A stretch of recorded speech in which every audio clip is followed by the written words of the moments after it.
Hello बच्चों party, कैसे हैं आप सभी लोग। वेलकम बैक टू द पाठशाला। आज की इस क्लास के अंदर हम लोग करने वाले हैं एक बढ़िया सा चैप्टर खत्म। ये चैप्टर भी हमारे लिए काफी इंपॉर्टेंट है, जिसका नाम है public private and global enterprises, PPG बोलते हैं शॉर्ट में। इस चैप्टर का नाम है पीपीजी। अब पीपीजी जो चैप्टर है, चैप्टर नंबर 3 है अपना, काफी इंपॉर्टेंट है हमारा चैप्टर ये। चलो इसको खत्म कर लेते हैं फटाफट से, है ना। कोई दिक्कत नहीं आने वाली इसमें, हमें जल्दी से कवर करते हैं। चलो देखते हैं। तो सबसे पहले चैप्टर शुरू होने से पहले हमारे पास हर बार एक मोटिवेशनल कोट जो होता है, वो हमें मोटिवेट करता है चैप्टर को पढ़ने के लिए, पूरे चैप्टर में एनर्जी बना के रखने के लिए। And if you apply this in your life you will be succeeded for sure. चलो, इसमें हमारे पास रामचरितमानस, श्री रामचरितमानस से एक कोटेशन है, एक चौपाई है बोल सकते हैं हम लोग, चौपाई है। होई सो वो जो राम रचि राखा, या होई जो राम रचि राखा। इसका मतलब ये है कि जो राम जी ने चाहा है, जो उन्होंने लिख दिया है, वो तो होगा ही होगा। इंग्लिश में बोले तो इट्स गॉड्स प्लान, वही वाली बात है। लेकिन कुछ बच्चे इसको ऐसे समझते हैं, यार जो राम जी ने रच दिया वही अगर होने वाला है तो हम मेहनत क्यों करें। अगर उन्होंने पास लिखा है तो हम पास होंगे, फेल लिखा है तो फेल होंगे। पिटाई लगनी चाहिए ऐसे बच्चों की तो घेर घेर के। भैया उन्होंने आपको ये नहीं बोला कि आप परिश्रम करना बंद कर दीजिए। लिखा हुआ ये है कि उन्होंने जो आपकी किस्मत के अंदर लिखे हुए हैं रिजल्ट्स, अगर आप मेहनत करोगे तो वो आपको मिलेंगे ही मिलेंगे। एंड मोर, कि आपकी लाइफ जो है वो कब तक रहेगी वो उन्होंने लिख दी है। आप एक अनाज का दाना, एक टुकड़ा, एक मिली सेकेंड, नैनो सेकेंड, जितना भी हम समय को नाप सकते हैं, वो जीवित नहीं रह सकते अगर उन्होंने नहीं लिखा। इसका मतलब बहुत ज्यादा बड़ा है। इसको समझने के लिए भी वही माइंड की सिचुएशन चाहिए जो श्री तुलसीदास जी ने जब लिखा था, तो उनके माइंड की एक तरीके से सिचुएशन थी। तो उसको समझने के लिए भी एक बहुत ही ज्ञानी व्यक्ति चाहिए। और लिखने वाला तो ज्ञानी, क्या नाम है, बोल ही नहीं सकते कुछ भाई तुलसीदास जी महाराज के लिए तो। चलो चैप्टर को शुरू करते हैं। चैप्टर में हमारे पास सबसे पहले इंडियन इकोनॉमी जो है हमारी 3 हिस्सों में बटी है, चैप्टर हमको बताता है। पहली पब्लिक सेक्टर, दूसरी प्राइवेट सेक्टर और तीसरी ग्लोबल सेक्टर। पब्लिक सेक्टर के अंदर 3 और चीजें हैं, जैसे डिपार्टमेंटल अंडरटेकिंग, स्टैट्यूटरी कॉर्पोरेशन और गवर्नमेंट कंपनीज। प्राइवेट सेक्टर के अंदर sole proprietorship, HUF, partnership, cooperative society and companies. तो these things are being covered in forms of business organisation, chapter number 2। अगर आपने वो सेशन नहीं देखा है तो आप उसे देख के इसे कवर कर लीजिए। जो इस चैप्टर में है वो हम लोग करते हैं। तो हमारा पहला पार्ट तो इस चैप्टर में पब्लिक सेक्टर, दूसरा प्राइवेट सेक्टर हम लोग इस चैप्टर में नहीं करने वाले हैं। और आपके स्टडी मैट वगैरह में भी, एनसीईआरटी में भी ये चैप्टर दोबारा से नहीं है, क्योंकि वही सब चीज हम पढ़ चुके हैं। Third, global sector. Global sector के अंदर मल्टीनेशनल कंपनी, एमएनसीज आ जाएंगी, जॉइंट वेंचर आ जाएंगे, जेवी और triple P, public private partnership. ठीक है, जितना फर्स्ट इंपॉर्टेंट है उतना ही थर्ड भी इंपॉर्टेंट है, सेकंड हमको करना नहीं है। अच्छा चलो, डिपार्टमेंटल अंडरटेकिंग पढ़ने से पहले ये समझ लेते हैं कि सरकार जो भी चुनी जाती है वो अपने आप को कैसे चलाती है। ऑब्वियसली बात है, सरकार एक बहुत बड़ी चीज है। जैसे यहाँ पे मोदी जी खड़े हैं आपको बताने के लिए, तो मोदी जी की जो सरकार है उसका नाम है बीजेपी, है ना। बीजेपी बड़ी है मोदी जी से, ऑब्वियसली बात है। तो बीजेपी ने एक पद दिया मोदी जी को, जिसको बोलते हैं हम लोग प्रधानमंत्री, पीएम। ऐसी एक और पद होता है सीएम, वो कोई और पार्टी भी हो सकती है। तो जो भी पार्टी जीतती है बेटा, जो भी पार्टी जीतती है वो अपने नेता चुनती है। तो वो कंट्री में काम कैसे करती है, तो कंट्री में काम ऐसा होता है, कंट्री को अलग अलग डिपार्टमेंट्स में बांट दिया जाता है। उन सारे डिपार्टमेंट में अलग अलग काम होता है और उन सबके एक एक मंत्री बांट दिए जाते हैं। जो सबको ओवरसी करता है उसको प्रधानमंत्री बोलते हैं। जो ये काम स्टेट वाइज देखता है उसको चीफ मिनिस्टर बोलते हैं। ठीक है, सीएम बोलते हैं। तो मोदी गवर्नमेंट ने जैसे मान लो 2 चीजें हैं, जैसे पोस्ट के लिए, अगर पोस्ट वगैरह का काम देखा जाए तो क्या डिपार्टमेंट है, इंडियन पोस्ट बना रखा है ना, इंडियन पोस्ट। तो हम लोग इंडियन पोस्ट से काम करवाते हैं।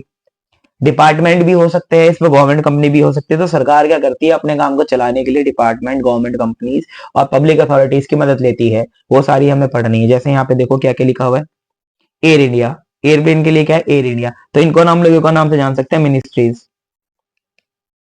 मिनिस्ट्रीज ऑफ गवर्नमेंट मतलब सरकार की मिनिस्ट्री होती है जो इन सब चीजों को चलाती है। कौन कौन सी मिनिस्ट्री देखो, ministry of agriculture and farmer welfare, ministry of Ayush, ये हेल्थ वाली है हमारी, है ना, हेल्थ वाले सारे रिलेटेड मैटर ये देखते हैं। Ministry of chemicals and fertiliser, ministry of civil aviation, civil aviation obviously बात है एयर इंडिया वगैरह। मिनिस्ट्री ऑफ कोल, कोयले के लिए, कॉमर्स इंडस्ट्री, जितनी भी कॉमर्स और इंडस्ट्री की बातचीत होती है सारी इसमें। तो आप एक बार फटाफट से सारी मिनिस्ट्री के नाम पढ़ लेंगे, याद रखेंगे, पेपर में एमसीक्यू में पूछा जा सकता है कि कौन सी मिनिस्ट्री क्या काम करती है। मैंने आपके लिए यहाँ पे लिस्ट दी हुई है, आपको बस ये पढ़ना है और आपको समझ में आ जाएगा। जो समझ नहीं आता यार, आपके पास गूगल है ही है, आप डालो मिनिस्ट्रीज ऑफ इंडिया, आपके पास बहुत सारी मिनिस्ट्री आ जाएंगी और इन मिनिस्ट्री को चलाने वाले मिनिस्टर्स भी आ जाएंगे, है ना। जैसे इसमें मिनिस्ट्री ऑफ होम अफेयर्स भी होगा। कहां गया होम अफेयर्स, चलो तुम देख लेना, मिनिस्ट्री ऑफ होम अफेयर्स, ठीक है। तो होम मिनिस्ट्री को चलाने वाले कौन है भाई, हमारे अमित शाह जी हैं, है ना। तो ऐसी सारी मिनिस्ट्री को चलाने वाला कोई ना कोई एक बंदा होता ही होता है। ये रहा मिनिस्ट्री ऑफ होम अफेयर्स, तो अमित शाह है। तो अमित शाह क्या है, मिनिस्टर ऑफ होम अफेयर्स है, समझे। तो सरकार अपने काम को बंटवा देती है, मतलब सरकार खुद तो काम कर नहीं सकती, तो देश को डिपार्टमेंट में बांट देती है, या जैसे बोल सकते हैं मिनिस्ट्रीज। उन मिनिस्ट्रीज के मिनिस्टर होते हैं जो उस काम को देखते हैं। ये काम गवर्नमेंट कंपनियां भी करती है बहुत बार, या पब्लिक अथॉरिटीज भी करते हैं, जिसको अभी हम लोग सीखने वाले हैं। कुछ काम ऐसे स्पेशल काम जो खाली अपनी गवर्नमेंट कंपनी कर रही है, या पब्लिक अथॉरिटी जैसे स्टैट्यूटरी कॉर्पोरेशन कर रहे हैं, ठीक है। चलो आ जाओ, अब डिपार्टमेंटल अंडरटेकिंग समझते हैं क्या होता है। गवर्नमेंट की सबसे पहली फॉर्म पब्लिक एंटरप्राइज की सबसे पहली फॉर्म हमारे पास है departmental undertaking. What do you mean by departmental undertaking, देखो क्या लिखा हुआ है डिपार्टमेंटल अंडरटेकिंग में, फटाफट से समझ लो। एक सेकेंड एक सेकेंड, ये फोटो को क्या हो गया हमारी, अरे भाई अरे भाई, हाँ अब ठीक है भाई, क्यूट का क्यू गायब हो गया था। चलो भाई, डिपार्टमेंटल अंडरटेकिंग क्या होती है, सरकार का या पब्लिक अथॉरिटीज का एक हिस्सा। This is the oldest and most traditional form of organising public enterprises, मतलब पब्लिक को चलाने वाली सबसे पुरानी संस्था का नाम है डिपार्टमेंटल अंडरटेकिंग। ये सबसे पुराना चलाने का तरीका जो होता है उसे डिपार्टमेंटल अंडरटेकिंग बोलते हैं बेटा। These enterprises are establish as department. तो डिपार्टमेंटल अंडरटेकिंग एक एंटरप्राइज है, मतलब एक तरीके से एक बिजनेस की तरह सरकार ने बनाया है। और इनको एस्टेब्लिश कैसे किया जाता है, सोल प्रोप्राइटरशिप पार्टनरशिप वगैरह नहीं है, वो तो प्राइवेट है। पब्लिक के रूप में कैसे किया जाता है, तो पब्लिक के रूप में किया जाता है एस्टेब्लिश डिपार्टमेंट, ठीक है। जैसे GST department, income tax department, तो डिपार्टमेंट के रूप में इनको स्थापित किया जाता है। कौन करता है, by the ministry and are considered part or extension of the ministry itself. मतलब जैसे जैसे जैसे मैं बताता हूँ आपको, जैसे मिनिस्ट्री ऑफ रेलवेज है, तो रेल से जुड़ा हुआ कोई भी काम है, रेल से जुड़ा हुआ कोई भी काम है। तो जैसे मान लो आप गए रेलवे डिपार्टमेंट में, तो आपको ये बात तो पता ही है यार, रेलवे डिपार्टमेंट किसका हिस्सा है, railway department is a part of ministry of railways. तो इसी तरह से ही जो हमारे डिपार्टमेंट्स होते हैं वो मिनिस्ट्री का एक पार्ट होते हैं, एक्सटेंशन होते हैं। एक्सटेंशन मतलब एक हिस्सा, ठीक है। The government functions through these departments and the activity performed by them are an integral part, मतलब वेरी इंपॉर्टेंट पार्ट है of the functioning of the government. मैंने आपको बताया सरकार बहुत बड़ी है, सरकार को चलाने के लिए बहुत सारे लोग होते हैं, तो ये हायरार्की वाइज चलता है। पहले मिनिस्ट्रीज, मिनिस्ट्री के ऊपर मिनिस्टर, मिनिस्टर चलाने वाला, उसके अंदर डिपार्टमेंट्स, ठीक है।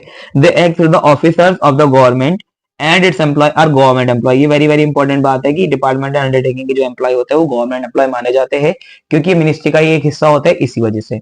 अच्छा, इसके फीचर्स क्या है, features accountable, government funded, accounting and audit employ, ठीक है। नो सेपरेट एंटिटी, मतलब सबसे लास्ट से शुरू करते हैं कि ये सरकार से अलग नहीं होते। हमने चैप्टर नंबर 2 में ही पढ़ा था सेपरेट लीगल एंटिटी का मतलब क्या होता है, कि जहां पे बिजनेस और बिजनेसमैन, मतलब उसको चलाने वाले बंदे दोनों अलग अलग हो। लेकिन यहाँ पे ऐसा नहीं है, क्यों, क्योंकि मिनिस्ट्री का एक हिस्सा है और मिनिस्ट्री हिस्सा है गवर्नमेंट का, तो मतलब गवर्नमेंट का ही तो हिस्सा हुआ डिपार्टमेंटल अंडरटेकिंग भी। तो डीयू डिपार्टमेंटल अंडरटेकिंग भी एक गवर्नमेंट संस्था ही मानी जाती है बेटा, इसी वजह से ही यहाँ पे सेपरेट लीगल एंटिटी नहीं होती। दूसरी बात, यहाँ पे काम करने वाले सारे के सारे लोग गवर्नमेंट एम्प्लॉय माने जाते हैं। Its employ are government employees and are recruited and appointed as per the government rules, मतलब इनकी गवर्नमेंट जॉब होती है जो कि एसएससी या फिर हमारा यूपीएससी या फिर ऐसी किसी एग्जाम से लगती है जो सरकारी ऑर्गेनाइजेशन कंडक्ट कराती हैं। अकाउंटिंग एंड ऑडिट, मतलब आप सबको पता है, आप कॉमर्स वाले बच्चे हो, सबको अकाउंट्स बनाने पड़ते हैं, भाई सरकार को भी बनाने पड़ते होंगे, लेकिन सरकार अपने रूल्स खुद बनाती है। जैसे प्राइवेट इंडस्ट्रीज में आईसीएआई सजेस्ट करती है, एडवाइस करती है, institute of chartered accountant of India advice करती है कि भैया ये होना चाहिए, ठीक है, ऐसा ऐसा होना चाहिए।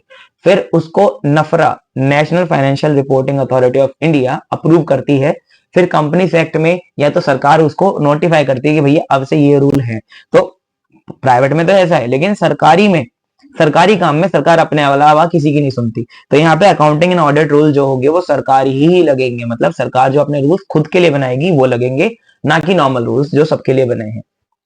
These subject are accounting and audit controls applicable to other government activities, मतलब जो गवर्नमेंट के लिए रूल बनाए गए हैं स्पेशल, वही इनके ऊपर एप्लीकेबल होते हैं। इसके बाद गवर्नमेंट फंडेड, ये बनेंगे कैसे, जब गवर्नमेंट का हिस्सा है तो गवर्नमेंट ही तो पैसा देगी ना इन्हें बनाने के लिए।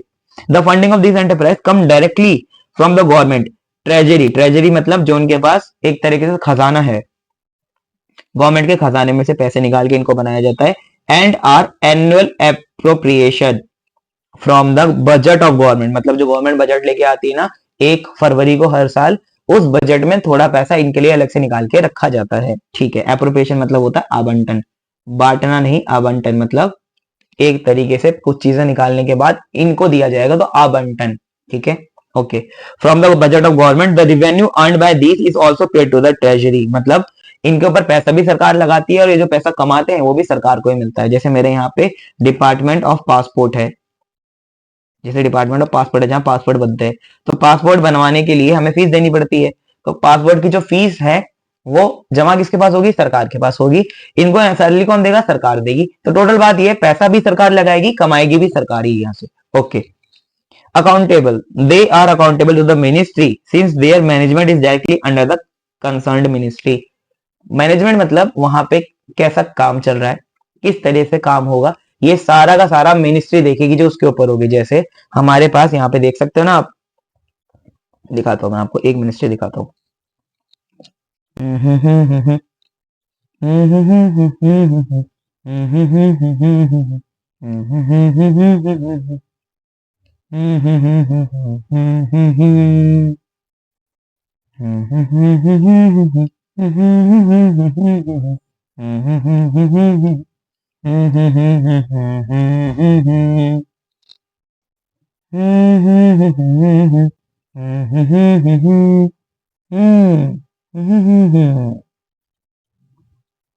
Ministry of communication. ओके, तो अब देखो, जैसे मिनिस्ट्री ऑफ कम्युनिकेशन के अंदर हमारे पास आ गया पोस्ट ऑफिस, तो पोस्ट ऑफिस कैसे कैसे काम करेंगे ये डिपेंड करेगा मिनिस्ट्री ऑफ कम्युनिकेशन के रूल्स के जरिए, उसके बाहर वो काम नहीं कर सकते। मैंने आपको एक एग्जांपल दिया, आई होप मेरी बात आप समझे होंगे। ठीक है सर, ओके, समझ में आ गया हमको। अब हम फीचर सर याद कैसे रखे, फीचर याद कैसे रखे, तो फीचर याद रखने का बहुत ही सिंपल फंडा है, बहुत ही सिंपल फंडा है। कैसे, देखो आपके पास यहाँ पे सबसे पहले तो अकाउंटेबल का ए उठा लो, ओके, गवर्नमेंट फंडेड का जी उठा लो, okay sir, accounting and audit का डबल ए उठा लो, ओके सर, इसके बाद एम्प्लॉय का आप उठा लो ई, ओके सर, इसके बाद नो सेपरेट एंटिटी मतलब का उठा लो आप एन ओ। तो सर क्या बन गया ये बन गया ट्रिपल ए। तो मतलब आप ऐसे याद कर सकते हो, ए क्यूब जी, ए क्यूब का मतलब क्या हुआ, पहले ए का मतलब अकाउंटेबल, दूसरे ए का मतलब हो गया अकाउंटिंग, तीसरे ए का मतलब ऑडिट, तीनों ए हो गए। हाँ सर, जी का मतलब गवर्नमेंट फंडेड, इस ई का मतलब क्या होगा, ई का मतलब होगा एम्प्लॉइज, एंड एन ओ का मतलब क्या होगा, no separate entity. I hope आप मेरी बात समझे होंगे। तो इसका हो गया A cube G E no, A cube G E no.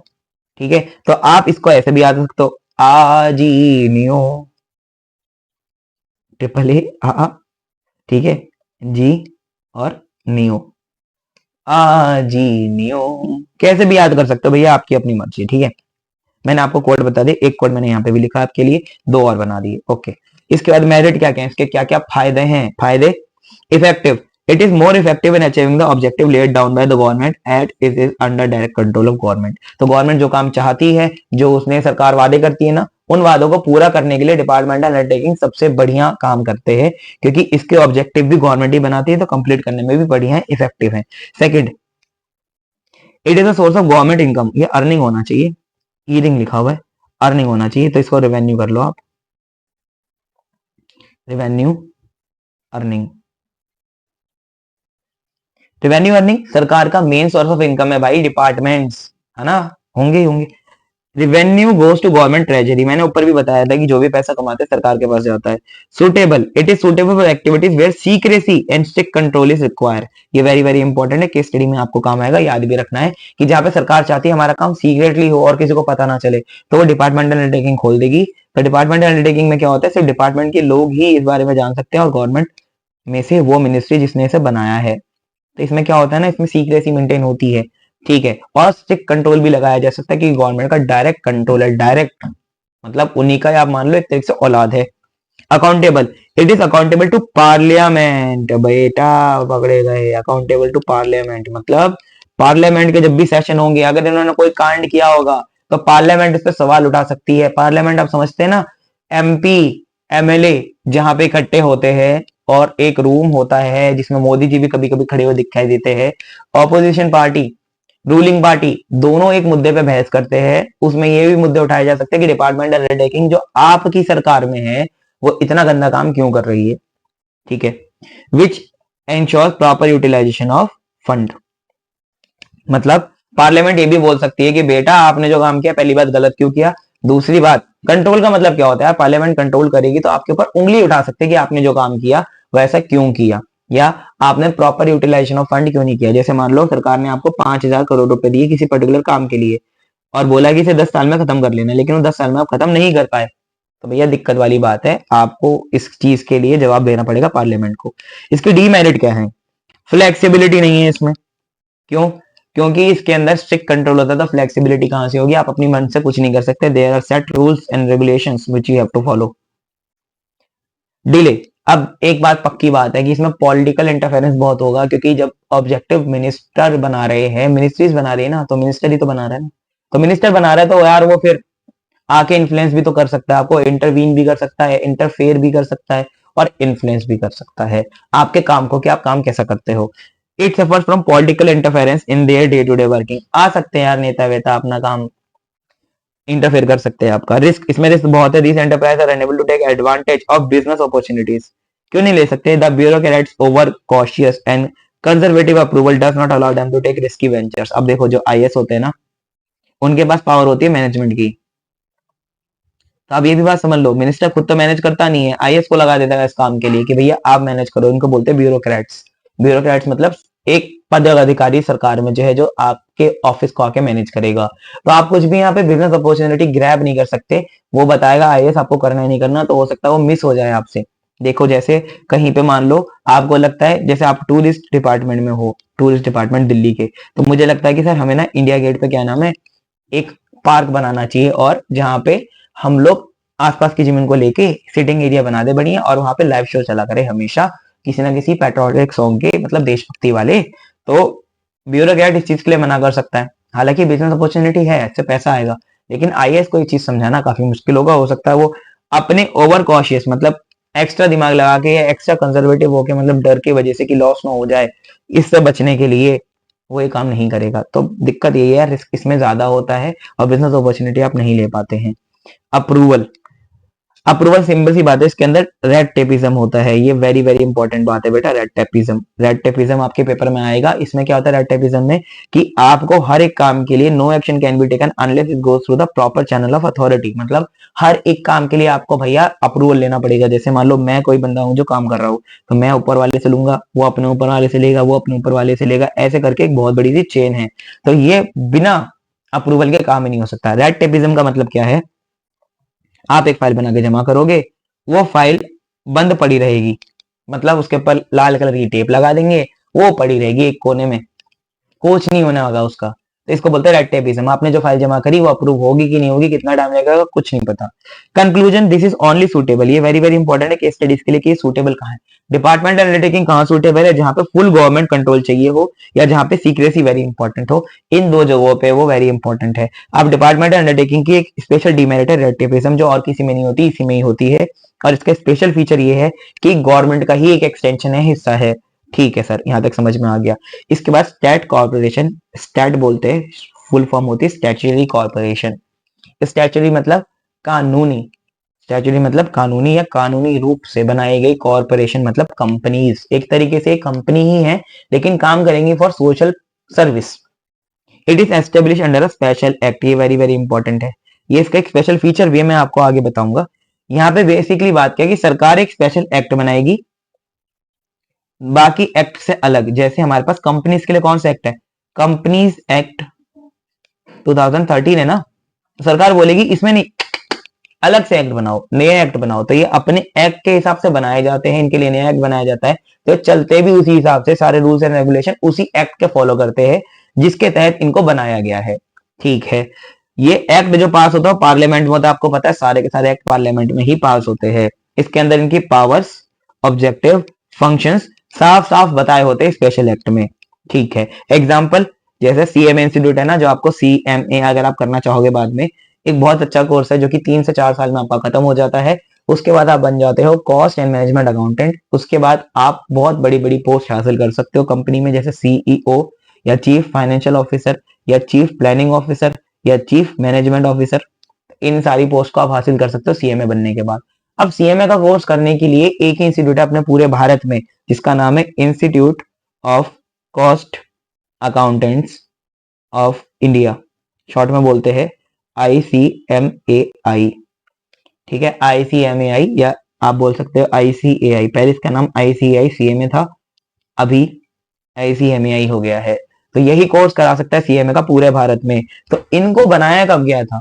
तो इस इंस्टीट्यूट को बनाया गया इनके स्पेशल एक्ट में। उस स्पेशल एक्ट का नाम क्या था? Institute of cost accountants act. ठीक है, बहुत साल पहले बनाया गया था। तो इनके लिए अलग से एक एक्ट बनाया गया जिसके अंदर ये बने हैं। ये इंस्टीट्यूट को बनाया है। ये इंस्टीट्यूट को क्यों बनाया? ये इंस्टीट्यूट को बनाया ताकि वो भारत में बच्चों को सीएमए का कोर्स करा सके। बनाया कब गया? सबसे पहले 1959 में बनाया था एज अ कंपनी एक्ट 1913 में बनाया गया था, देन कन्वर्ट कर दिया उसके बाद मिनिस्ट्री में। तो मिनिस्ट्री ने अपने अंडर ले लिया, मिनिस्ट्री ऑफ कॉर्पोरेट अफेयर्स ने, मोका ने ले लिया इसको, या एमओए ने ले लिया। अब देखो, मिनिस्ट्री ही अपने डिपार्टमेंट भी बनाती है, मिनिस्ट्री ही एक तरीके से इनडायरेक्टली या डायरेक्टली कंट्रोल करती है किसको? स्टेट कॉर्पोरेशंस को। तो ये अभी मिनिस्ट्री के अंडर आता है, और मिनिस्ट्री के अंडर ही डिपार्टमेंटल अंडरटेकिंग भी आती है, बट दोनों में डिफरेंस है। डिपार्टमेंटल अंडरटेकिंग सरकार ने ही बनाई है, सरकारी ही ऑफिस है। स्टेट कॉर्पोरेशन सरकार ने बनाई जरूर है, लेकिन उनका अपना एक्ट है, वो अपने मुताबिक चलते हैं, उनके अपने रूल्स हैं, अपने रेगुलेशंस हैं, अपने ऑब्जेक्टिव है। वो क्यों बनाए गए? उनके अपने ऑब्जेक्टिव है, वो जो भी करेंगे अपने रूल के हिसाब से करेंगे। तो अभी ये करते क्या है? तो सीएमए इंस्टीट्यूट एग्जाम कराता है, प्लेसमेंट कराता है बच्चों की, और प्रोफेशन को मेंटेन करता है, पूरा मेंबरशिप देता है। तो आप एक कॉस्ट एंड मैनेजमेंट अकाउंटेंट जब तक नहीं बनेंगे, जब तक आप इस इंस्टीट्यूट की मेंबरशिप ना ले लें, और मेंबरशिप लेने के लिए आपको एग्जाम पास करना पड़ेगा। इसी तरह सीए है, सीए को भी बहुत सारे लोग जानते हैं। सीए सीए इंस्टीट्यूट है हमारे पास, institute of chartered accountants of India, है ना। ये क्या करता है? सीए एग्जाम कंडक्ट कराता है पूरे भारत में। अगर आपको कहीं भी सीए करना हो तो आपको institute of chartered accountants of India के अलावा कोई और जगह से नहीं कर सकते। ये भी क्या कराता है? पूरा एग्जाम कराता है, सिलेबस बनाता है बच्चों का। और सीए बनने के लिए आपको इनका एग्जाम पास करना पड़ता है, जब भी आपको मेंबरशिप मिलेगी। एक सीए आपको जब भी माना जाएगा जब आप मेंबरशिप पास कर लेते हो, और मेंबरशिप पास करने का मतलब है आपने एग्जाम पास कर लिया। तो ये दोनों स्टेट कॉर्पोरेशन के एग्जाम्पल हैं। इसके बाद आरबीआई भी एक स्टेट कॉर्पोरेशन है, स्टेट बैंक ऑफ इंडिया भी state corporation, life corporation of India, insurance corporation of India भी स्टेट कॉर्पोरेशन है, मतलब इनके अपने रूल्स एंड रेगुलेशन है। अब आरबीआई की इंडिपेंडेंट बॉडी है जो भारत में करेंसी इशू करता है, लेकिन साथ ही साथ ये स्टेट कॉर्पोरेशन है एक, मतलब आरबीआई का अपना एक रूल है। वो कंपनी की तरह तो एक्ट करता है, लेकिन कंपनीज एक्ट 2013 में नहीं बनाया गया, उसका अपना एक एक्ट है जिसके तहत वो काम करता है। ठीक है, इनके फीचर्स क्या होते हैं? इनका एक पहली बात तो स्पेशल एक्ट होता है, मैंने आपको बता दिया। स्पेशल एक्ट का मतलब ये अपने मुताबिक काम करते हैं। दूसरा, ओनरशिप बेटा, this is only owned by state government. जिस भी जगह होगा उसी स्टेट गवर्नमेंट का ओनरशिप इनके ऊपर होगा। ठीक है। डिस्टिंक्ट पर्सन, इट कैन स्यू और can be sued in its own name. हमने ऊपर पढ़ा था कि डिपार्टमेंट अंडरटेकिंग डिस्टिंक्ट पर्सन नहीं होती, मतलब वहां पे सेपरेट लीगल एंटिटी नहीं थी, लेकिन यहाँ पे सेपरेट लीगल एंटिटी है बेटा। ठीक है, यहाँ पे सेपरेट लीगल एंटिटी है, मतलब यहाँ पे जो स्टेटरी कॉर्पोरेशन है और स्टेट गवर्नमेंट उसका ओनर है, लेकिन स्टेट कॉर्पोरेशन अलग हो गया, स्टेट गवर्नमेंट उसका अलग हो गया, क्योंकि ओनर अलग और कॉर्पोरेशन अलग। तो स्टेट गवर्नमेंट के ऊपर भी केस हो सकता है, स्टेट गवर्नमेंट के ऊपर भी केस कर सकती है स्टेट कॉर्पोरेशन। ठीक है, और स्टेट गवर्नमेंट स्टेट कॉर्पोरेशन पे भी केस कर सकती है। तो दोनों अलग अलग है क्योंकि लॉ की नजर में। Revenue, it can earn revenue from public by providing services और गुड्स। तो ये अपने आप से पैसा कमाते हैं, अपने आप से पैसा कमाते हैं। ठीक है, ओके। मतलब अपने आप से कमाने का मतलब क्या है? डिपार्टमेंटल अंडरटेकिंग वाले बंदे ऊपर से जो काम आता है ना करने के लिए वो करते हैं, लेकिन ये क्या करते हैं? अपनी गुड्स एंड सर्विसेज खुद करते हैं। जैसे मैंने आईसीआई का एग्जांपल लिया था ना, तो वो पैसे कैसे कमाता है? एग्जाम फीस लेके, और कैसे लेके? कोर्स फीस लेके। जब भी आप सीए में एडमिशन लेंगे तो आपको एक फीस पे करनी पड़ेगी, तो वो पैसा उसकी जेब में गया। ठीक है। Finance, it is independently financed, initially finance by government. मतलब शुरू शुरू में जब ये बनाई जाती है स्टेट कॉर्पोरेशन, तो सरकार पैसा इन्वेस्ट करती है। एक बार ये बन गई उसके बाद सरकार इसमें पैसा नहीं लगाती। शुरू शुरू के इंफ्रास्ट्रक्चर जैसे बिल्डिंग और सारा ऑफिस फर्नीचर वगैरह बनवा देती है सरकार, स्टेट गवर्नमेंट। उसके बाद ये लोग अपने आप अपने रेवेन्यू का पैसा लगा के ही जिंदा रहते हैं, सरकार का कोई लेना देना नहीं होता। Audit, it is formed under special act, hence unlike other government department some same accounting and audit procedure is not applicable to it, मतलब इसके अपने प्रोसीजर होंगे। अब आईसीएआई है, वो चार्टर्ड अकाउंटेंट्स को जन्म देती है, तो इसका मतलब ये थोड़ा ना कि उनके अपने अकाउंट्स ऑडिट नहीं किए जाएंगे। ऑडिट का मतलब होता है बेटा चेक करना कि उनके अकाउंट्स में कोई त्रुटि तो नहीं है, कोई गलती तो नहीं है, कोई फ्रॉड तो नहीं हो रहा। तो वो कैसे ऑडिट किया जाएगा? डिपार्टमेंट एंड अंडरटेकिंग में तो गवर्नमेंट वाले रूल्स लगाए जाते हैं, लेकिन स्टैट्यूटरी कॉर्पोरेशन में वो वाले रूल्स नहीं लगते, क्योंकि गवर्नमेंट थोड़ी ना है, ये तो एक इंडिपेंडेंट बॉडी है, तो इसके अपने रूल जो स्पेशल एक्ट में होंगे ना वही लगाए जाएंगे। तो आपने एक बात समझी कि स्टेट कॉर्पोरेशन की मोटी मोटी बात ये होगी, स्टेट कॉर्पोरेशन अपने एक्ट से चलते हैं, बनते भी अपने एक्ट से हैं और चलते भी अपने एक्ट से ही हैं। सरकार का इसमें इंटरवेंशन एकदम लिमिटेड होता है। Employees, the employees of these shall not be treated as government employ. भैया जब चलोगे अपने आप से, गवर्नमेंट की बात नहीं मानोगे तो गवर्नमेंट एम्प्लॉय थोड़ी ना होगे। अगर मेरी आईसीआई में नौकरी लग जाती है आज, तो क्या मैं सरकारी नौकर बन जाऊंगा? सरकारी नौकरी मेरी हो जाएगी? नहीं। सरकारी नौकरी केवल जब होगी जब मैं डिपार्टमेंट अंडरटेकिंग में काम करूंगा। Okay sir. मेरिट क्या क्या है? Internal autonomy, very very important शब्द है। इंटरनल ऑटोनॉमी मतलब इसके पास ऑटोनॉमी है, मतलब ये सारे काम अपने आप कर सकता है बिना किसी इंटरफेरेंस के, क्योंकि ये सारे काम खुद ही करता है। आपको एक स्पेशल बात बताऊं, आईसीआई मतलब सीए कोर्स करने में या सीए में कोर्स करने के लिए जब आप जाते हैं डिपार्टमेंटल अंडरटेकिंग में जॉब लेने के लिए, आपके पास रिजर्वेशन होता है। मतलब अगर आप किसी ऐसी कास्ट से आते हैं जो एससी एसटी या ओबीसी की है, तो आपको रिजर्वेशन मिलता है इन एज, इन मार्क्स, इन पोस्ट, सब जगह। लेकिन इन कोर्स में बेटा कोई रिजर्वेशन होता ही नहीं है। चाहे आप रिजर्व कैटेगरी के कैंडिडेट हैं, चाहे जनरल कैटेगरी के अपने आप स्टूडेंट है या कैंडिडेट है, कोई फर्क नहीं पड़ता। समझ रहे हो? ये रूल्स किसने बनाए? इन्होंने खुद बनाए। इनके पास इंटरनल ऑटोनॉमी है जब तो, वरना तो सरकार जबरदस्ती इनसे भी कहती कि भैया आप रूल लगाओ। इवन बाकी सारी यूनिवर्सिटी जो प्राइवेट यूनिवर्सिटीज तक है, वो तक रिजर्वेशन देती हैं, लेकिन ये लोग नहीं देते। क्यों? क्योंकि अपने एक्ट से चलते हैं। समझे ना? Okay sir. Quick decision, it can take prompt decisions and quick actions and it is free from prohibitor rules of government। मतलब प्रोहिबिटर रूल्स का मतलब क्या है? सरकार के नॉर्मल रूल्स उनके ऊपर नहीं लगते, ये अपने रूल से चलते हैं, तो इनका डिसीजन मेकिंग क्विक हो सकता है। Parliaments control, its performance is subject to discussion in parliament which ensures proper use of public money. अब दिक्कत क्या हुई ना, यहीं पे बात गलत हो गई कि स्टेट कॉर्पोरेशन की भी जो परफॉर्मेंस है उसको असेस कर सकते हैं पार्लियामेंट, वो दिक्कत वाली बात है। तो पार्लियामेंट ये बोल सकते हैं कि आईसीएआई ने इस बार इतने सारे बच्चे क्यों फेल करे। ऐसा भी डॉक्टर्स एग्जाम में हुआ था ना, तो एक हमारे पास एक है एनटीए, नेशनल टेस्टिंग एजेंसी, ये एमबीबीएस का एग्जाम जो होता है ना नीट, वो कंडक्ट कराती है। तो अभी नीट में धांधलेबाजी हुई थी पीछे, आपने सुना भी होगा। तो पार्लियामेंट ने पूछा एनटीए से, भैया तुमने धांधलेबाजी क्यों करी? क्योंकि एनटीए एक स्टेट कॉर्पोरेशन है, फिर भी पार्लियामेंट सवाल जवाब कर सकती है। ठीक है। एफिशिएंट मैनेजमेंट, क्योंकि भैया ये अपने रूल्स एंड रेगुलेशन से चलते हैं, तो इनका मैनेजमेंट बढ़िया होता है, ये अपने आप बढ़िया बंदे काम पे रख सकते हैं। अच्छा, डीमेरिट क्या है? रूल्स और corruption, in reality there is not much operational flexibility, all actions are subject to list of rules and regulations, as there is public dealing involve there is corruption. दो डीमेरिट है। देखो, अभी तो बहुत अच्छा अच्छा लग रहा था सुनने में, अपने एक्ट से बनाए जाओगे, अपने आप से चलोगे, लेकिन क्या वो स्पेशल एक्ट जो आप जिसके हिसाब से आप चल रहे हो, क्या उसमें सरकार बदलाव नहीं करवा सकती? और एक बात और बताऊं, जो ये होगा ना स्टेट ऑर्गेनाइजेशन, या फिर आप बोल लो स्टेट हमारी जो होगी ये कॉर्पोरेशन, स्टेट कॉर्पोरेशन के मेंबर्स सरकार ही भेजती है यार। अब फंस गए ना। अब आईसीआई के अंदर जो मेंबर बैठे हुए हैं ना, वो भी सरकार से नॉमिनेटेड मेंबर्स हैं, तो सरकार अपने मेंबर इसमें घुसा सकती है। जब सरकार अपने मेंबर घुसा देगी तो यार फिर आपके पास उतना ज्यादा कंट्रोल नहीं बचेगा। तो मतलब बोलने के लिए तो कंट्रोल है, तो मेरिट में भी कंट्रोल है, डीमेरिट में भी है।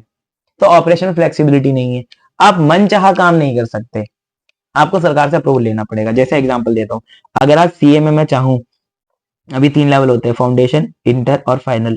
मैं चाहूँ कि बस 2 ही लेवल हो, फाउंडेशन हटा दी जाए, इंटर और फाइनल हो, तो मैं खुद नहीं कर सकता, चाहे मैं आईसीआई ही क्यों ना हो। सारे एग्जाम मैं लेता हूँ, पेपर मैं सेट करता हूँ, मैं खुद नहीं कर सकता। मुझे मिनिस्ट्री ऑफ कॉर्पोरेट अफेयर्स जहां से मैं लिंक्ड हूँ वहां से अप्रूवल लेना पड़ेगा, फिर दिक्कत है। और करप्शन भी होगा, क्योंकि पब्लिक डीलिंग है यार, तो करप्शन होता ही होता है ना। चलो भाई, यहाँ पे समझ में आ गया हमको इसका सब कुछ। और डीमेरिट यार याद करने के लिए तो बस आर सी याद रख लो। बहुत है यार, आरसी याद रख लो बस, बहुत है।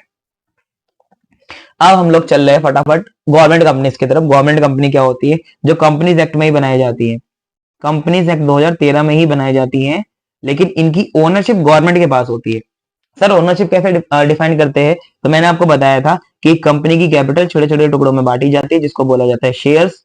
जो लोग इन शेयर्स को खरीदते हैं उसे बोला जाता है शेयर होल्डर। तो अगर गवर्नमेंट शेयर होल्डर बन जाए मेजोरिटी ऑफ द शेयर्स की, तो ये माना जाए ना कि गवर्नमेंट की कंपनी है, बस ऐसा ही हो सकता है। तो क्या सर एक पब्लिक कंपनी जो पहले गवर्नमेंट नहीं थी, अगर गवर्नमेंट आके उसमें शेयर्स ज्यादातर खरीद ले, तो क्या वो गवर्नमेंट कंपनी बन जाएगी? हाँ सर बिल्कुल ऐसा ही होता है। देखो सेक्शन नंबर 245 मतलब सेक्शन नंबर 2 क्लॉज 45 है of companies act 2013। Companies act 2013 में कवर है, तो डेफिनेशन भी वहीं से पढ़नी पड़ेगी ना। Government company is a company which is any company in which not less than 51%। तो मतलब सरकार को वहां पे 51% शेयर्स खरीदने हैं बस। अगर 51% मतलब मेजोरिटी में आ गए आप, तो आप बन जाओगे गवर्नमेंट कंपनी। अगर सरकार ने 51% शेयर्स खरीद लिए तो आप गवर्नमेंट कंपनी बन जाओगे। ठीक है, ओके। यहाँ पे गवर्नमेंट का मतलब सेंट्रल गवर्नमेंट, स्टेट गवर्नमेंट या कोई और पार्टली बाय सेंट्रल गवर्नमेंट या स्टेट गवर्नमेंट भी हो सकता है। अगर मान लो स्टेट गवर्नमेंट और सेंट्रल गवर्नमेंट दोनों ने मिलकर खरीदे, तो क्या वो गवर्नमेंट कंपनी नहीं कहलाएगी? कहलाएगी। अगर मान लो सेंट्रल गवर्नमेंट ने 15% शेयर खरीदे और सेंट्रल गवर्नमेंट ने उसके 70% शेयर खरीद लिए, तो दोनों मिलके भी तो कहलाएंगे यार, दोनों मिलके भी कहलाएंगे। लेकिन सर अगर मैं इस परसेंटेज को रिड्यूस कर दूं, मान लो सेंट्रल गवर्नमेंट ने खाली 40% शेयर खरीदे और स्टेट गवर्नमेंट ने 11% शेयर खरीद लिए, तो दोनों ने मिलकर तो यार 51% कर दिया ना, तो गवर्नमेंट कंपनी ही कहलाएगी। ठीक है। इट कैन बी प्राइवेट और पब्लिक कंपनी। मैंने आपको बताया कि कोई भी कंपनी हो सकती है, कोई सी भी टाइप की हो सकती है, बस गवर्नमेंट को उसमें शेयर्स खरीदने हैं। Okay, the fact is this any company can be a government company if the management of such company is done by government. Simple सी बात है यार कि कोई भी कंपनी गवर्नमेंट कंपनी हो सकती है। अगर 51% उसने शेयर होल्डिंग खरीद ली, फिर तो मैनेजमेंट भी गवर्नमेंट कंपनी ही करेगी उस कंपनी का मैनेजमेंट, मतलब चलाएगी तो यही ना। फिर यार देखो, अगर मेरे पास 100 रुपए है और वो 51 रुपीज मैंने लगाए हैं, एक कंपनी में 100 रुपए लगे हैं, 51 मैंने लगाए हैं, तो मेरी बात ज्यादा सुनी जाएगी ना। तो मैनेजमेंट कौन करेगा? मैं ही करूंगा। Okay, features. अच्छा एक क्वेश्चन और रह गया यार, क्वेश्चन मैं और बता दूं आपको। In whose name the 51% shares purchase by GOI. मतलब अगर गवर्नमेंट शेयर खरीदना चाहेगी तो किसके नाम पे खरीदेगी? क्योंकि इंसान का नाम तो चाहिए ना यार। एक रजिस्टर होता है जिसके अंदर शेयर होल्डर के नाम लिखे जाते हैं। 51% खरीद तो लिया, लेकिन किसके नाम पे खरीदा जाएगा? मोदी जी के नाम पे क्या, या बीजेपी के नाम पे? क्योंकि अभी तो वही पार्टी चल रही है ना मेन हमारी। नहीं सर, खरीदे जाते हैं प्रेसिडेंट के नाम पे। ये बात आप याद रखना, प्रेसिडेंट ऑफ इंडिया के नाम पे शेयर्स खरीदेगी सरकार, जिस भी कंपनी में खरीदना चाहेगी अगर सरकार खरीद रही है। अच्छा फीचर्स क्या है? ये कंपनी तक 2013 में बनाई जाती है, कैपिटल लीगल एंटिटी होती है, एक नॉर्मल कंपनी है। ये नॉर्मल कंपनी है, बस फर्क इतना है कि इसके अंदर गवर्नमेंट ने 51% शेयर होल्डिंग खरीदी हुई है अपनी, वरना ये नॉर्मल कंपनी है। सारे फीचर भी वही है। देखो 51% पेड अप कैपिटल होनी चाहिए गवर्नमेंट की, manage by board of director selected by government. Simple सी बात है, अगर 51% मैं होल्ड करता हूँ, तो बोर्ड ऑफ डायरेक्टर मतलब जो कंपनी को चलाते हैं, उनको चुनने का अधिकार भी मेरे पास आ जाता है। तो मैं गवर्नमेंट अधिकार लेके इसको चला सकता हूँ।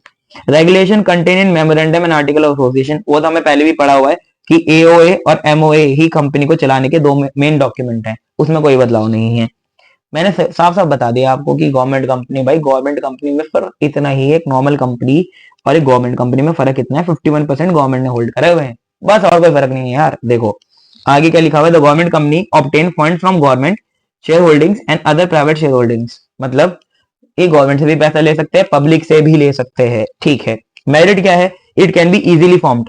सिंपल सी बात है, कंपनी तक 2013 में बनाओ, कोई दिक्कत नहीं है। It enjoy full autonomy in the management decisions and flexibility in day to day working. Flexibility भी है और ऑटोनॉमी भी है। क्यों? क्योंकि कंपनी एक्ट के हिसाब से चलती है। 51% आपकी मैनेजमेंट है, बोर्ड ऑफ डायरेक्टर अपॉइंट कर दो, वो जो बोलेंगे वो होगा फिर। ठीक है। इसके बाद it can appoint professional managers on high salary. तो इसके बाद स्किल्स भी होती है बहुत अच्छी। ओके सर, स्किल्स भी बढ़िया है। Limitation, it's suffer from interference from government officials, ministers and politicians. अब आपने बीओडी तो भेज दी है खुद, मतलब अपनी तरफ से भेज दी है कि भाई बीओडी हमारी तरफ से ये बंदे होंगे बोर्ड ऑफ डायरेक्टर। अब आपने बोर्ड ऑफ डायरेक्टर में भाई अपॉइंट कर दिया किसी अपने मिनिस्टर को, तो अगेन फिर वो अपना पॉलिटिकल वाला एजेंडा ज्यादा लगाएगा यार। वो हमेशा ये सोचेगा कि हमारी पार्टी को नुकसान ना हो जाए, चाहे कंपनी को हो जाए, तो कंपनी से ऊपर हमेशा पार्टी को रखेगा ना। तो ये हो जाएगा कि एक लिमिटेशन हो सकती है इंटरफेरेंस, अगर हुआ तो हो भी सकता है। It evades constitutional responsibility to which a company financed by a government should have, as it is not directly answerable to the parliament. It is not answerable to the parliament, समझ लो, not directly answerable to the parliament। अब ये मैं समझना यार कि मैं company हूं, मैंने किसी का खून कर दिया तो पार्लियामेंट में उस चीज की जांच पड़ताल या फिर उस चीज का डिस्कशन जा ही नहीं सकता। जाता है बेटा, लेकिन डायरेक्टली कंट्रोल नहीं होता। मतलब ये कंपनी एक्ट 2013 के हिसाब से चला जाता है, तो कंपनी एक्ट 2013 में ही इसके हिसाब से जो बातें लिखी हैं वहां से चला जाएगा। पार्लियामेंट इसमें ज्यादा ध्यान नहीं दे सकती, ना ज्यादा इंटरवेन कर सकती, डायरेक्ट कंट्रोल अपना नहीं बिठा सकती। हाँ, लेकिन अगर पार्लियामेंट कंपनी एक्ट 2013 में ही चेंजेस कर दे, क्योंकि वो तो वो कर सकती है, तो वो इस कंपनी को कंट्रोल कर सकते हैं, इसलिए बोल रहा है डायरेक्ट कंट्रोल नहीं है, इनडायरेक्ट है। The board usually consist of politicians, मैंने आपको बताया कि बोर्ड ऑफ डायरेक्टर एक कंपनी के चुने तो जाते हैं गवर्नमेंट के जरिए, लेकिन उसमें बहुत बारी यूजुअली गवर्नमेंट पॉलिटिशियन भी आ सकते हैं, सिविल सर्वेंट मतलब आईएएस या आईपीएस भी आ सकते हैं, जो कि अपना पॉलिटिकल एजेंडा ज्यादा चाहेंगे कि कंप्लीट हो other than the operation of the company. ठीक है, हमने यहाँ पे गवर्नमेंट कंपनी भी कंप्लीट कर दिया। देख रहे हो आप, फटाफट हम लोग चैप्टर को खत्म कर रहे हैं बेटा। हमने यहाँ पे देख रहे हो फटाफट क्या क्या चीजें खत्म करी। हमने पब्लिक सेक्टर में department undertaking, statutory corporation, government company तीनों कवर कर लिया। ओके, इसके बाद हमारे पास है global sector, MNC, joint venture और ट्रिपल पी। बस चैप्टर खत्म फिर। अब एमएनसी तो बेटा आप जानते हो, मैं आपको क्या ही बताऊं एमएनसी के बारे में। ग्लोबल एंटरप्राइज जिसको हम लोग बोल रहे हैं यहाँ पे, ग्लोबल एंटरप्राइज के अंदर एमएनसी आती है, ठीक है, मल्टीनेशनल कंपनीज। बट कोई बात नहीं, मैं आपको यहाँ पे समझा भी देता हूँ कि यहाँ पे ग्लोबल एंटरप्राइज या मल्टीनेशनल कंपनीज क्या होती है।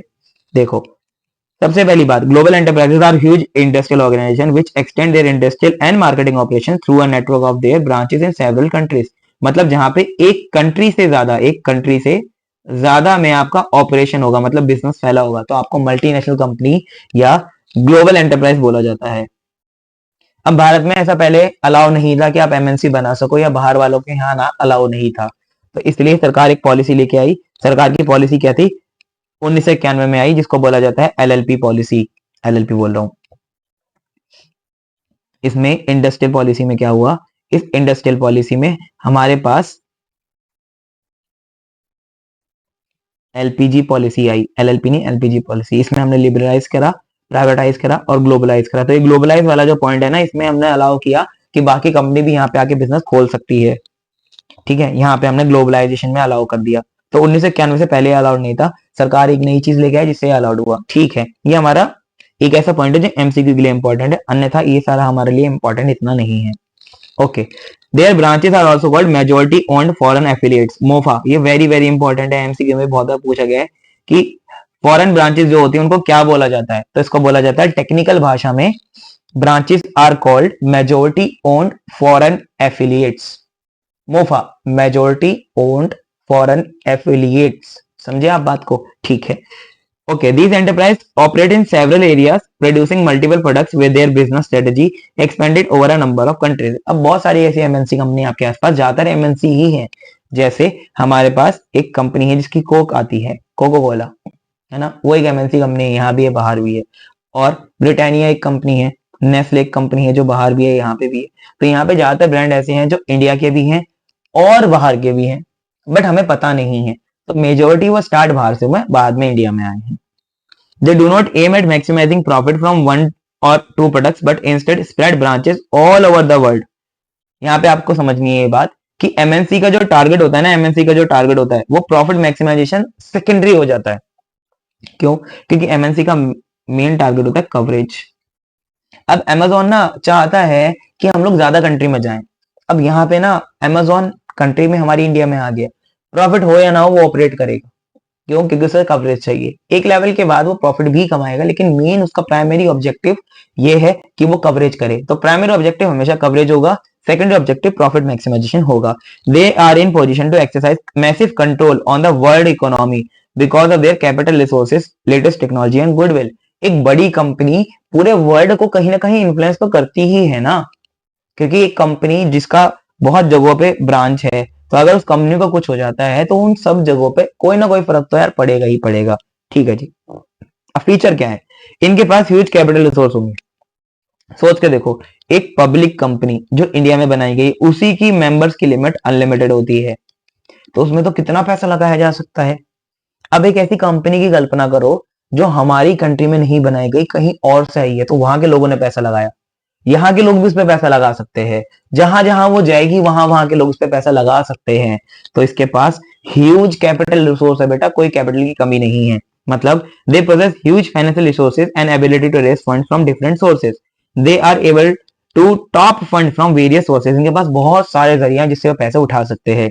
They may issue equity shares, debentures और bond to the public. मतलब पब्लिक से पैसा कैसे भी मांग सकते हैं. पब्लिक कंपनी से भी बड़ी अगर कोई चीज है तो एमएनसी है, लेकिन एमएनसी भी is a type of public company only, तो इसलिए वो अलग नहीं है. पब्लिक कंपनी ही एमएनसी कंपनी बनती है. तो पब्लिक कंपनी यहाँ भी बिजनेस कर सकती है, बाहर भी जाके कर सकती है. इंडिया की भी बहुत सारी ऐसी कंपनियां हैं जो यहाँ भी बिजनेस करती है और बाहर भी करती है. They are also in a position to borrow from financial institution and international banks. And आएगा यहाँ पे, मतलब भारत से भी पैसा ले सकते हैं और वर्ल्ड बैंक जैसे अपना इंटरनेशनल बैंक है तो वहां से भी पैसा ले सकते हैं, कोई इशू नहीं है कहीं से भी. They enjoy credibility in the capital market, मतलब स्टॉक मार्केट. क्रेडिबिलिटी मतलब इनको आराम से लोन मिल जाता है यार. स्टॉक मार्केट में इनकी जान पहचान बढ़िया होती है, इनके स्टॉक क्योंकि लिस्टेड होते हैं. तो कैपिटल मार्केट मतलब बेसिकली वो मार्केट जहां से इनको फाइनेंस मिलता है, जिसका रिलेशन स्टॉक मार्केट से होता है. तो इनकी जान पहचान बढ़िया होती है, तो इनको बढ़िया क्रेडिबिलिटी का मतलब भरोसेमंद होते हैं ये, तो इनको लोन जितना चाहिए उतना मिल जाता है, जहां चाहिए वहां मिल जाता है. Foreign collaborations, they enter into agreement with Indian companies pertaining to the sale of technology. अब मान लो कोई ऐसे बाहर से कंपनी आई जो बढ़िया टेक्नोलॉजी बनाती है, जैसे कंपनी बॉम्बार्ड. बॉम्बार्ड क्या करती थी, एक जापानीज कंपनी है जो मेट्रो के कोच बनाती थी. पहले वाले कोचेस जो होते हैं ना येलो लाइन पे दिल्ली मेट्रो की, उसमें अभी भी आपको बॉम्बार्ड लिखा हुआ मिल जाएगा. तो इन्होंने हमसे टेक्नोलॉजी शेयर करी, अब हम लोग इंडिया में ही अपने कोच बनाते हैं मेट्रो के. इनिशियली जब मेट्रो बनी थी तो बॉम्बार्ड ही एक कंपनी ऐसी थी जिससे हमने कोच खरीदे थे. ठीक है, ओके. तो यहाँ पे तो हमें फायदा हुआ ना इससे. हाँ जी सर, फायदा ही हुआ. तो अभी हम लोग क्या पढ़ रहे हैं, हम लोग फीचर्स ही तो पढ़ रहे हैं. तो पहला फीचर क्या हुआ, ह्यूज कैपिटल रिसोर्सेज. सेकंड हुआ फॉरेन कोलैबोरेशन हो सकती है इसमें. They may collaborate with companies in the public and private sector. कोई सी भी कंपनी से जोड़ सकते हैं अपने आप को. अच्छा, इनके पास एडवांस टेक्नोलॉजी होती है क्योंकि यार बाहर से आए हैं. एक कंट्री जिसने हर जगह पे घूमा हुआ है, उसको हर जगह की अच्छाइयां पकड़ के लानी है, तो वो कंपनी सोचो कितनी एडवांस होगी टेक्नोलॉजी में. प्रोडक्ट इनोवेशन, ये इनोवेशन कर सकते हैं क्योंकि यार टेक्नोलॉजी से तो इनोवेशन होता है. इनोवेशन का मतलब होता है एक प्रोडक्ट को बेटर बनाना. जैसे एक कंपनी है फिलिप्स, आपने नाम सुना होगा फिलिप्स. फिलिप्स बहुत अच्छी इनोवेशन में, इलेक्ट्रॉनिक आइटम में इनोवेशन करती रहती है. इनकी मार्केटिंग स्ट्रेटेजी होती है ना जो बहुत अच्छी होती है, एग्रेसिव मार्केटिंग करते हैं, मतलब पैसा खूब लुटाते हैं यार, खूब मतलब अंधा पैसा लुटाते हैं मार्केटिंग पे अपनी. कोई लिमिट नहीं है कि मार्केटिंग में कितना पैसा लुटाएंगे, इसे एग्रेसिव बोलते हैं. एग्रेसिव मतलब इनको बस प्रोडक्ट बेचना है, चाहे लॉस में बेच दें. हमने अभी बताया ना मार्केट कवरेज करनी है, प्रॉफिट मैक्सिमाइजेशन सेकेंडरी है इसलिए. ओके, इसके बाद expansion of market territory. Their operation and activity extend beyond the physical boundaries of their own country. ये तो हमें पता ही है. सेंट्रलाइज कंट्रोल, इतना सब होने के बाद भी बेटा इनका जो कंट्रोल होता है वो सेंट्रलाइज्ड होता है. जैसे मान लो एक कंपनी जापान में बनी है, अब जापान में बनने के बाद वो मल्टीपल जगहों पे भी फैल जाए तो भी इसका जो HQ होगा, हेड क्वार्टर जो होगा वो होगा जापान में. तो डिसीजन जो यहाँ से लिए जाएंगे ना, डिसीजन जो यहाँ से लिए जाएंगे वो सब जगह अप्लाई होंगे, सब जगह अप्लाई होंगे, चाहे कहीं पे भी वो कंपनी की ब्रांच हो, भले सो एमएनसी ही क्यों ना हो. तो आपको एक बात याद रखनी है कि इनके पास सेंट्रलाइज कंट्रोल होता है. ओके, हमने ग्लोबल एंटरप्राइज या एमएनसी को कवर कर लिया. अब हमारे पास है जॉइंट वेंचर. जॉइंट वेंचर का सिंपल मतलब है कि दो लोग मिलके काम करेंगे, बट वो पार्टनरशिप नहीं है, जैसे हमने पहले चैप्टर में पढ़ा था. क्या होता है joint venture, when two businesses agree to join together for a common purpose and mutual benefit it gives rise to a joint venture. Sir यहाँ तो बिल्कुल वही बात लिखी है जो पार्टनरशिप में लिखी थी. बता दो डिफरेंस. जैसे ए और बी ने अगर पार्टनरशिप करी तो इसको कहलाएंगे हम लोग A and B and associates. इसका नाम ये होगा. लेकिन अगर इन्होंने जॉइंट वेंचर करा तो ए का नाम ए रहेगा, बी का नाम बी रहेगा, इनको नाम नहीं बदलना पड़ेगा. तो A and B joint venture नाम आएगा यहाँ पे. आप मेरी बात को नहीं समझे अभी भी ना, मैं दूसरा एग्जांपल देता हूँ. जैसे मेरा नाम है सचिन, मेरा एक फेवरेट स्टूडेंट है, बहुत अच्छा स्टूडेंट, जिसको क्या बोल सकते हैं, है तो बहुत बदमाश student but I love him. का नाम है रौनक. अब रौनक साहब ने और मैंने मिलके एक पार्टनरशिप खोली, तो हम लोग उस पार्टनरशिप का नाम कुछ भी रख सकते हैं ना. तो हमने नाम रखा RS एन एसोसिएट.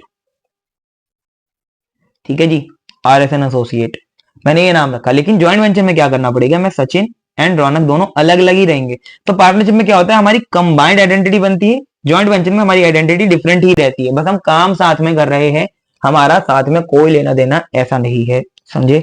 ठीक है, joint venture is pooling of resources. ये बात आपको याद रखनी है कि हम लोग रिसोर्स एक दूसरे के यूज करने के लिए साथ में है.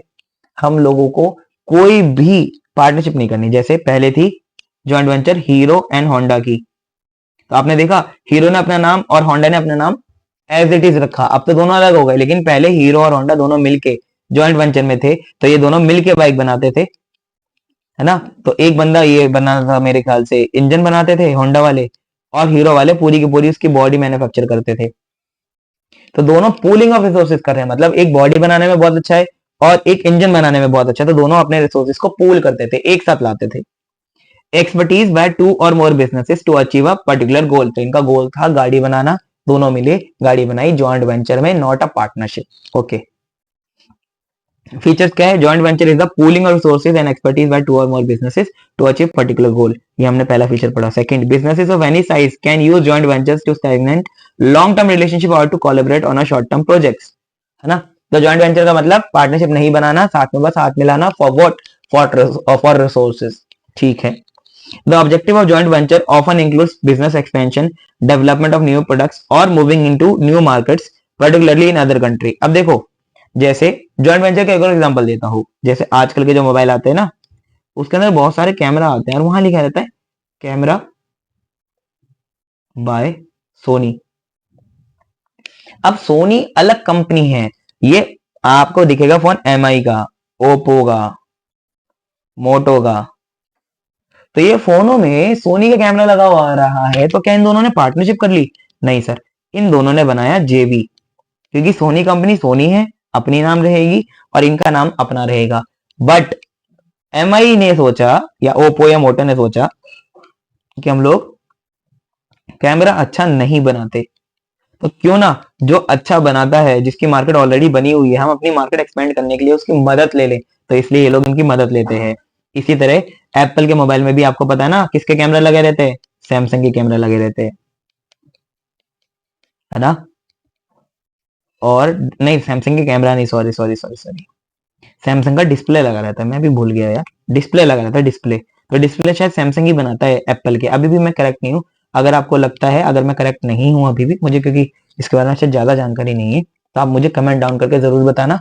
वैसे भी do comment in the comment section, जो भी बच्चे इस वीडियो को देखते हैं उनको अपनी अटेंडेंस लगानी जरूरी है यार। अटेंडेंस लगाओगे we can connect over the comment section, आप अपने डाउट भी पुट ऑन कर सकते हो, you can also write present, ठीक है। 11th 25 बैच 2025 चल रहा है ना। तो joint venture can be flexible depending on the parties requirement, flexible मतलब कभी भी बनाया जा सकता है, कभी भी खत्म हो सकता है।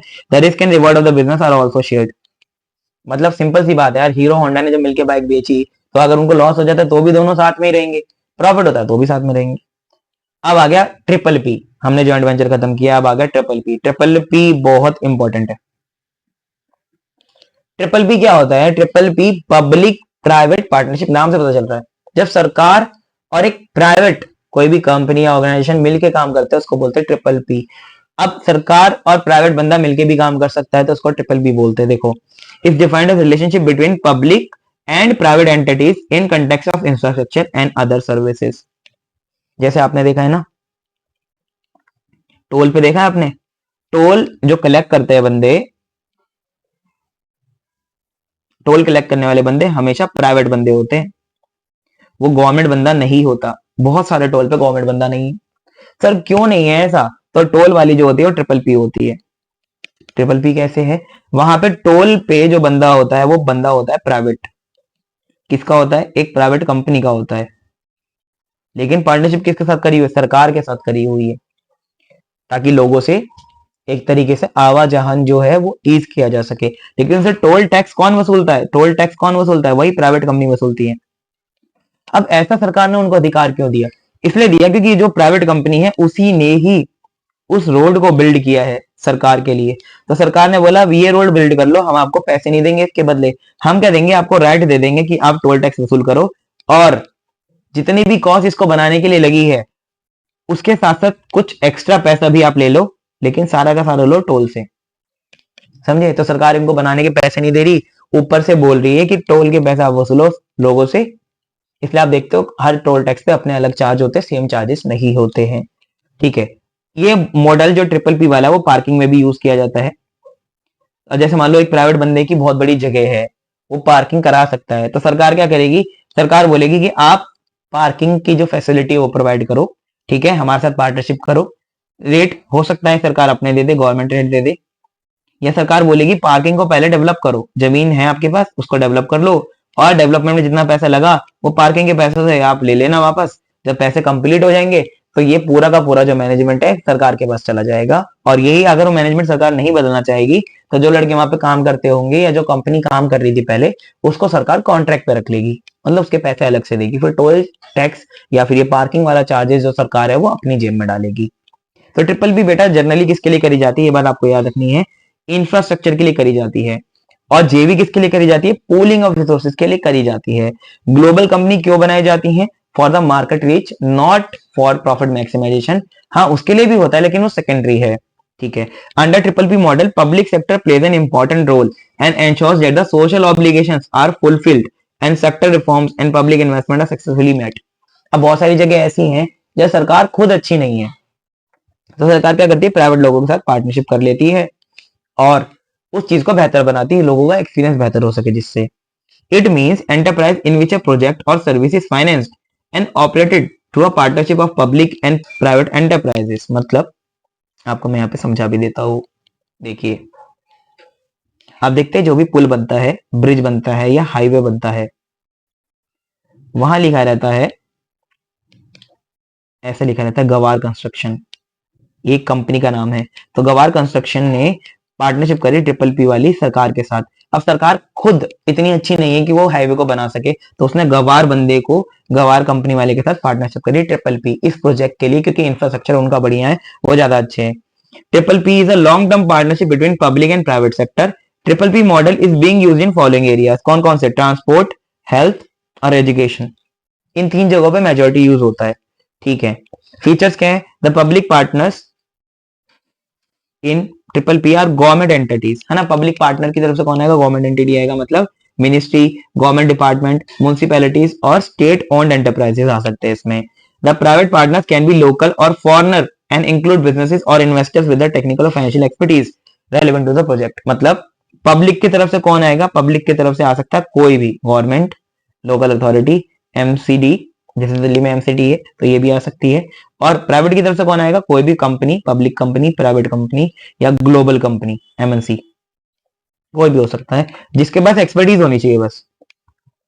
The government contribution to triple P is in the form of capital for investment and transfer of asset that support the partnership addition to the social responsibility, environmental awareness and local knowledge. तो सरकार इसमें पैसा लगाती है, ठीक है। The private sector role in the partnership is to make use of expertise in the operation, managing tax and innovation to run the business efficiently, ठीक है। जैसे मान लो एक हॉस्पिटल है, तो हॉस्पिटल के अंदर ट्रिपल बी हो सकता है, जहाँ पे डॉक्टर्स, बढ़िया डॉक्टर को अपॉइंट करने वाली एजेंसी कोई प्राइवेट कंपनी हो, सरकारी हो लेकिन हॉस्पिटल। तो इसमें क्या है, सरकार ने पैसा लगाया, प्राइवेट कंपनी ने उसको चलाया। तो बेसिक से आपको एक बात याद रखनी है कि ट्रिपल पी के अंदर, ट्रिपल पी के अंदर पब्लिक सेक्टर वाले लोग पैसा लगाते हैं और प्राइवेट वाले लोग उस पैसे को बेस्ट यूटिलाइज करते हैं, ठीक है। मेरिट क्या है, transfer design and construction risk, ठीक है, सरकार की तरफ से कंस्ट्रक्शन रिस्क खत्म हो जाता है। पोटेंशियल टू एस्केलेट प्रोजेक्ट, मतलब जब प्राइवेट बंदा बनाएगा तो हो सकता है जल्दी बना ले, ठीक है। लिमिटेशन क्या है, कॉन्फ्लिक्ट बिटवीन पार्टीज में अराइज ऑन एनवायरमेंटल कंसिडरेशन, मतलब सरकार कुछ चाहती है, बंदा कुछ चाहता है, तो हो सकता है दोनों के बीच में बहसबाजी हो जाए। Does not attract private finance easily. अब ट्रिपल पी पार्टनरशिप के अंदर ना पैसा प्राइवेट लोगों से मांगना काफी मुश्किल हो जाता है, इसलिए does not attract private finance easily लिखा हुआ है। इसकी डीमेरिट वैसे हालांकि कुछ ज्यादा है नहीं। देखा, आपने 100% चैप्टर 1 घंटे से भी कम में कवर कर लिया। तीसरा चैप्टर छोटा है लेकिन बहुत अच्छा है, मार्क्स आपको बढ़िया दिलाएगा, आसान है, मैंने आपको बहुत डिटेल में रिवीजन कराई है, ठीक है। ओके, मैंने आपको सारी चीजें कवर करा दी, फर्स्ट और थर्ड वाली, सेकंड वाली सेकंड चैप्टर में ही है, तो हम लोग इस चैप्टर में कवर नहीं करेंगे। Okay, stay tuned with the channel, हम लोग अगली क्लास के अंदर चैप्टर नंबर 4 अपना वन शॉट में कवर करने वाले हैं, ठीक है। चैप्टर नंबर 1 और चैप्टर नंबर 2 मैंने ऑलरेडी वन शॉट इसके डाल दिए हैं, मैं डिस्क्रिप्शन में लिंक भी डाल दूंगा पूरी प्लेलिस्ट का, जहाँ पे सारे वन शॉट होते हैं, ठीक है। कमेंट करना नहीं भूलेंगे, कमेंट करके मुझे जरूर बताएंगे वीडियो कैसा लगा, कोई डाउट है तो वो करेंगे, और अटेंडेंस तो लगानी जरूरी है ये। चलिए अगली क्लास में मिलेंगे, बाय बाय, सायोनारा, जय हिंद।